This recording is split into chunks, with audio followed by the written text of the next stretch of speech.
first in real terms.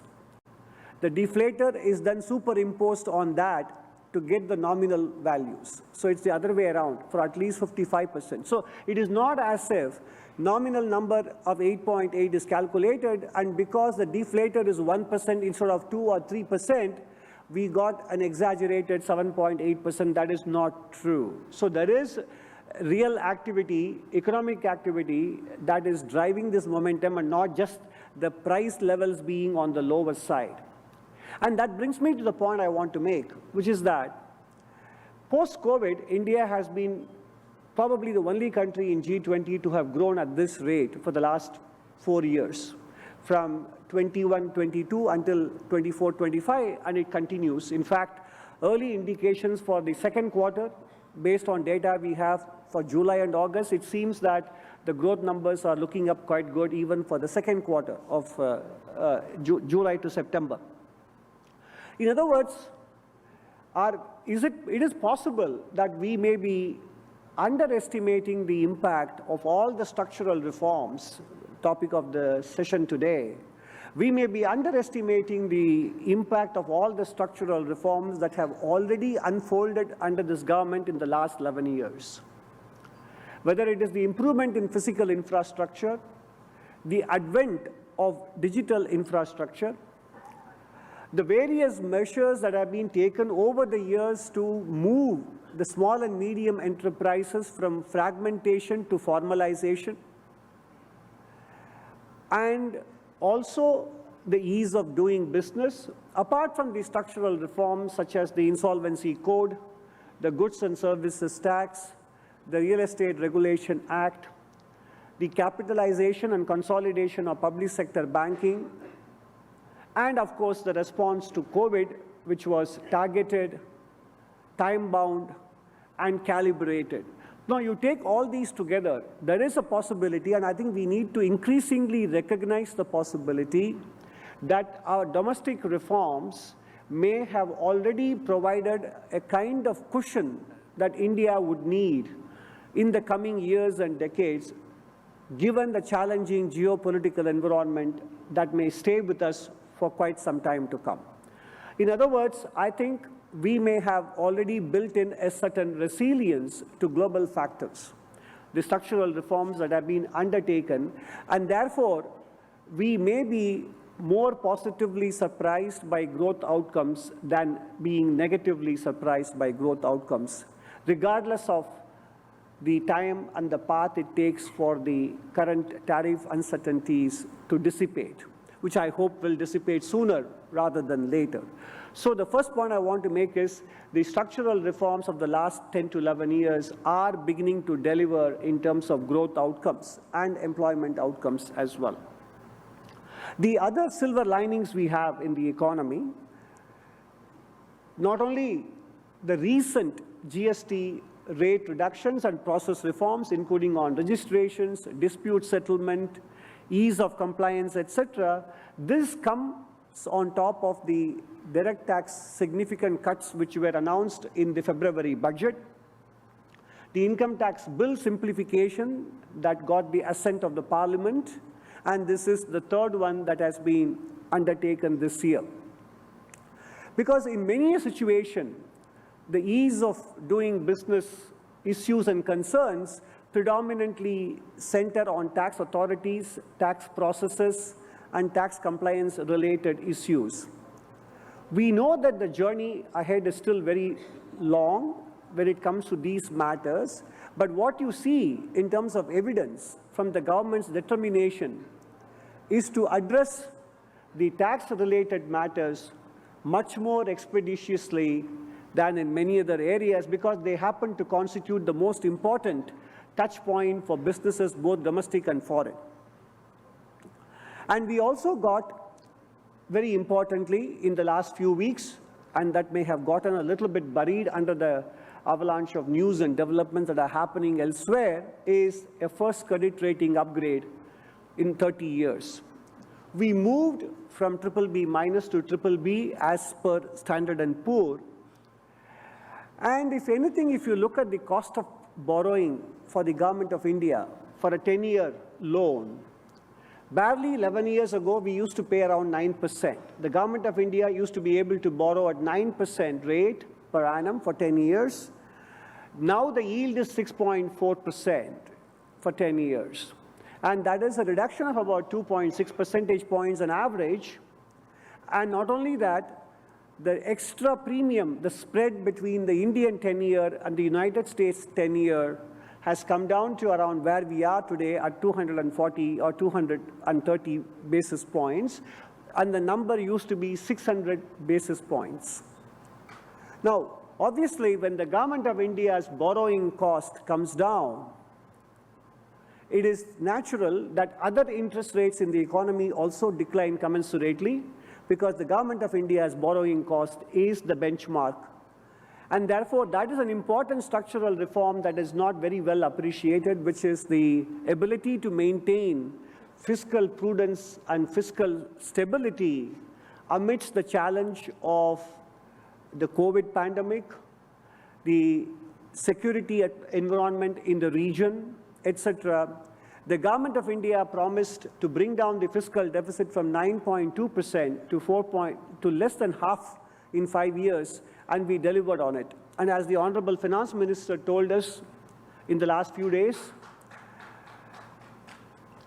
as she mentioned in the last few days, we will be able to deliver on the 4.4% fiscal deficit ratio this financial year as well. And that is a very important contribution that the government can make apart from many other structural reforms.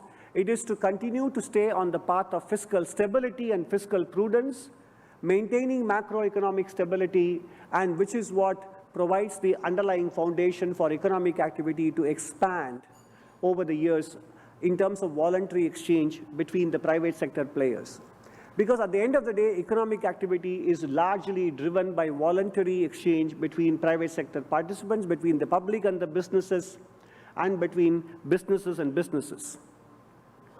The other important contribution that the government of India has made, although it might have attracted unwanted scrutiny from different players in the world, we have been able to deliver stable and low energy prices in the last 4 years, despite the turmoil going on in the world. And these low energy prices are also an important component of why our growth has been resilient and have tended to surprise on the positive side in the last 4 to 5 years.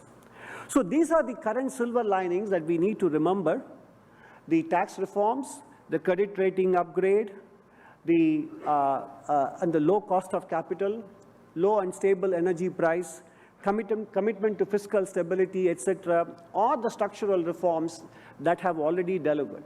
Now, in the next few minutes, I would like to dwell upon the structural reforms that we need to do going forward.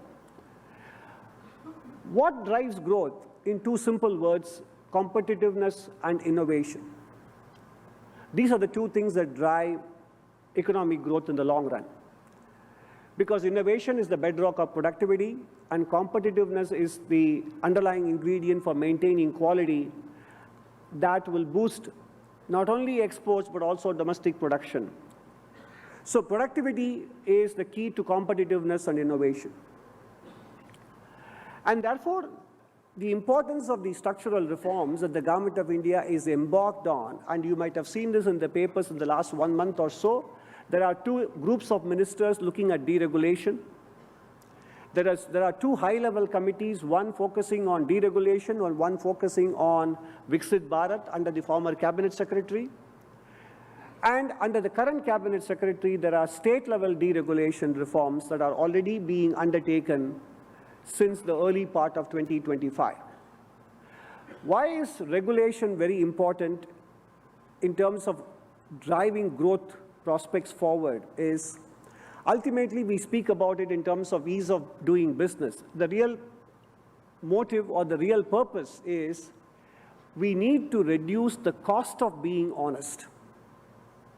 Regulation in India, rules, regulations, compliances, etc., have raised the cost of being honest, therefore prompting many businesses, micro, small, medium, and big, to take shortcuts in order to avoid and not to pay the cost of being honest. Therefore, the importance of the current momentum or the thrust on deregulation in the government, and it is not happening just in the wake of the tariff-related external uncertainties. It was a promise made in the budget itself in February 2025 that we will embark on deregulation both in the non-financial sector and in the financial sector. So in other words, these important structural reforms are about facilitating economic activity between people and to improve the ease of being honest. And that is the most important structural reform that the Government of India and governments around the country, including state governments, will be pursuing and will hope to deliver to the public in the coming years. And what is it that it takes on the part of the private sector to be able to complete its leg of structural reforms? I said productivity is the key to competitiveness, innovation, export growth, and sustaining long-term economic growth. That means that cost of primary and intermediate goods have to be reasonable and fair, and that doesn't burden downstream industries.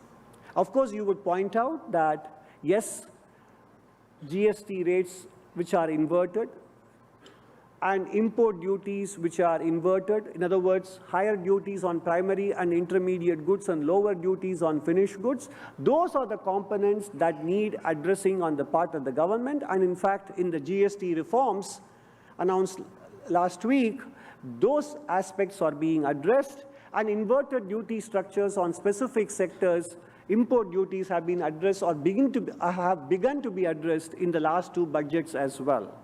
But where the private sector comes in is large enterprises that operate in the upstream areas have to be mindful of their demands and preferences for protection, have to be mindful that those demands do not raise the cost of doing business for downstream industries, especially small and medium enterprises.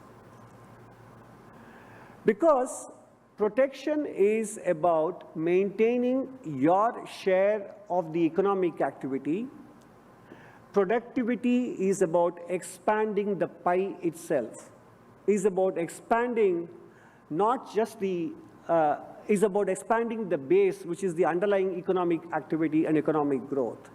Whereas seeking to protect your market share keeps the pie from expanding as vigorously or as much as it could do so.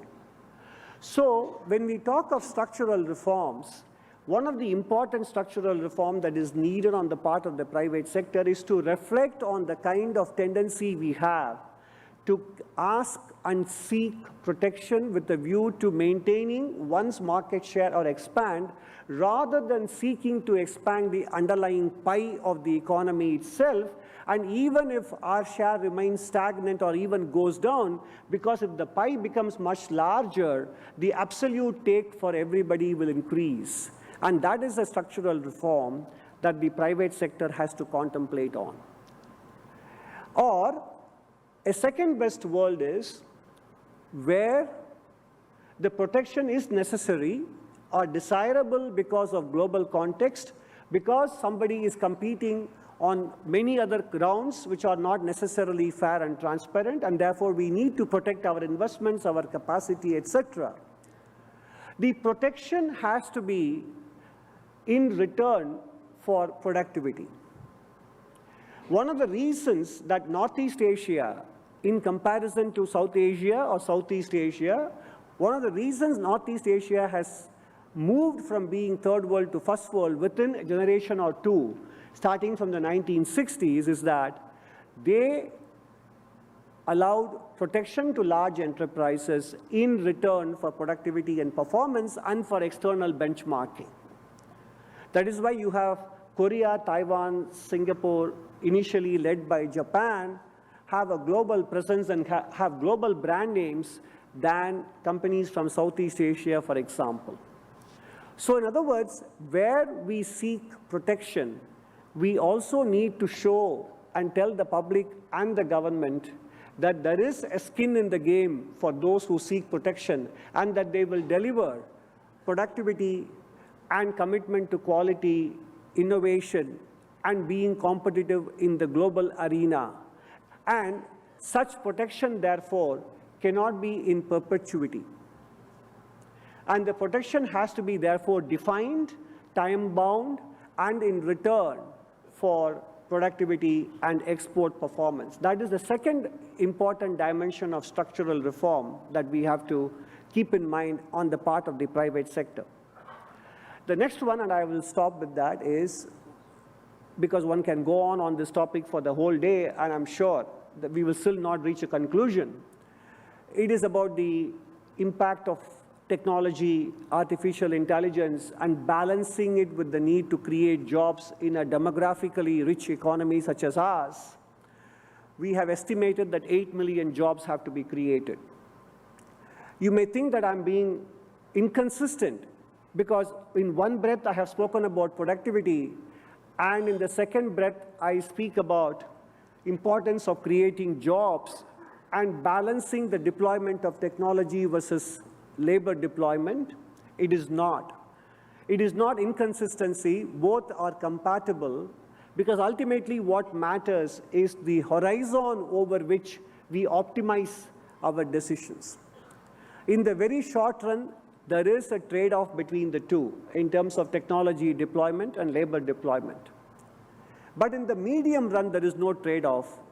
And if we pursue one at the expense of the other, the benefits will not fructify, because for businesses to operate, it is not only important to have policy stability, fiscal or macro, etc., or monetary policy, but it's equally important to have social stability. And in a large country such as ours, with a huge demographic, young demographic profile, it is important to pay attention to social stability, not as an act of public interest, but as an act of enlightened self-interest on the part of businesses. And that is why being very mindful of how soon, how fast, and how much we use technology, not to displace labor, but to augment and facilitate labor productivity, is the other most challenging structural reform that the private sector has to keep in mind. Therefore, ladies and gentlemen, what I would say is structural reforms are like a ballet, or it's a two-sided partnership.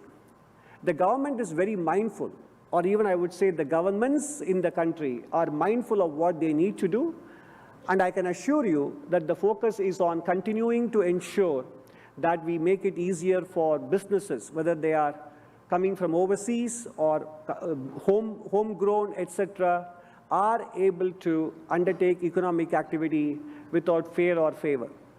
At the same time, structural reforms are a two-sided game, and it's important to keep the focus on productivity and expanding the pie and keeping the balance between technology and labor in a manner such that it is not socially disruptive. That is the structural reform dimension that the private sector has to be mindful about. I thank the AIMA. I thank Mrs. Sunitha Reddy for giving me the opportunity to share my thoughts, and I wish you all a wonderful day of productive deliberations and discussion. Thank you very much.